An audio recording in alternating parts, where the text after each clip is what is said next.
কি বলবো, আসলে ডেভাস্টেটিং। মানে একটা ম্যাচ হারার জন্য যত চেষ্টা করা যায় আজকে বাংলাদেশের খেলোয়াড়রা ঠিক সেই চেষ্টাটাই করে গেছে। এইভাবে কি কেউ ম্যাচ মানে হারা যায়? মানে আমি অবশ্য ঠিক অবাক হয় না এখন আজকালকার বাংলাদেশের যে অবস্থা, পুরুষ বলেন নারী বলেন, মানে ফুটবলে বলেন ক্রিকেটে বলেন, মানে আসলে আমরা অবাক হয় না, আমার ঠিক নিজের অন্তর তেমন একটা অবাক হয় না। মানে মানুষ হারতে পারে, এভাবেই হার। মানে আপনি আফগানিস্তানের বিপক্ষে শেষ ম্যাচে 200 রানে হারলো, তার চেয়ে বড় কথা হচ্ছে 3টা ম্যাচ হারলো পূর্ণ প্রতিদ্বন্দ্বিতা ছাড়া, একটা ম্যাচ জিততে পারেনি। মানে আফগানিস্তানকে আমাদের সাথে এরকম মাইন্ড হয়ে গেল যে আমরা একটা ম্যাচ জিততে পারবো না। আজকের ম্যাচটা যে হারলো, এটার কী ব্যাখ্যা দেওয়া যায় আসলে? 100 উইকেট পড়ে গেল 130 ভিতরে, বাকি উইকেট তার ফেলতে পারলো না, আলোট করতে পারলো না। শেষ বলে একটা চান্স এসেছিলো ক্যাচ ধরার, সেটাও আসলে মিস করলো, বাধ্য হয়ে গেল সুপার ওভারে।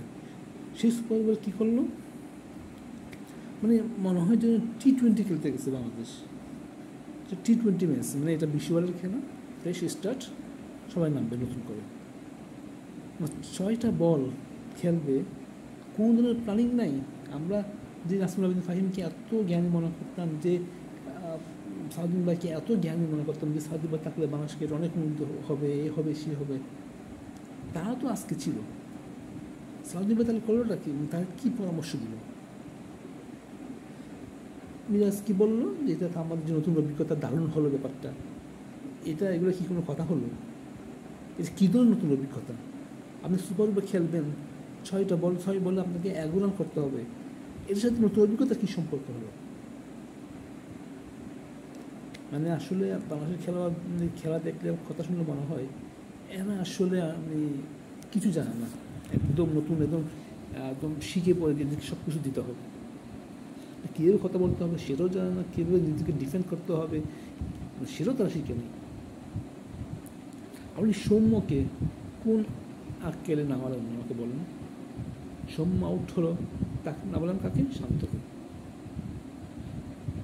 মানে এটা কী ধরনের এগুলো মানে একদম হারার জন্য চেষ্টা করে দিতে বলে যে আমি হারবই, জিতবো না, এই ম্যাচটা আমি হারবই। ঠিক সেটাই হলো আজকে, যে বাংলাদেশ হারবে, এবং সে হারার ঘটনাটি আজকে ঘটেছে।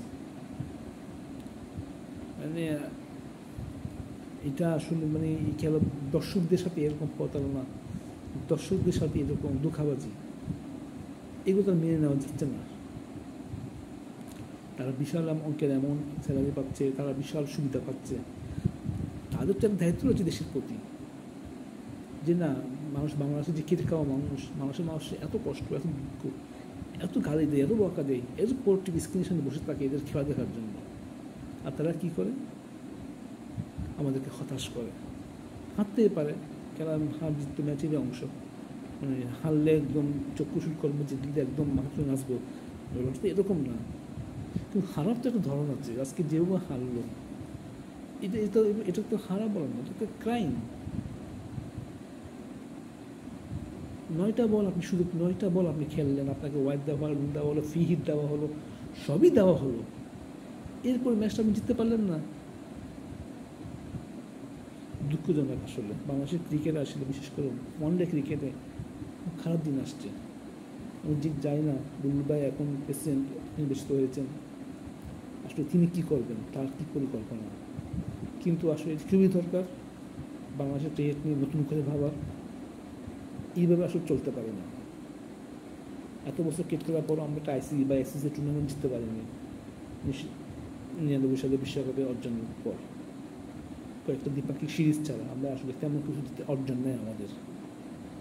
এশিয়া কাপ বেশ কয়েকবার ফাইনালে গেলেও আমরা ম্যাচ জিততে পারিনি, একটা ম্যাচ আমরা সিরিজবার জিততে পারিনি।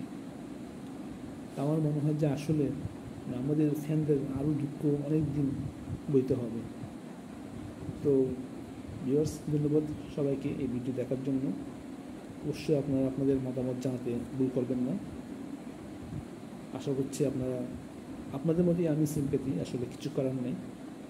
অনুগ্রহ করে আমার বক্তব্যগুলো আপনার কীরকম লাগলো, বিশ্লেষণটি আমার বিশ্লেষণের থেকে আপনি কতটুকু একমত একটু জানাবেন, আপনার নিজের মতামত থাকলে সেটাও জানাবেন, এবং এই চ্যানেলটাকে সাবস্ক্রাইব করবেন।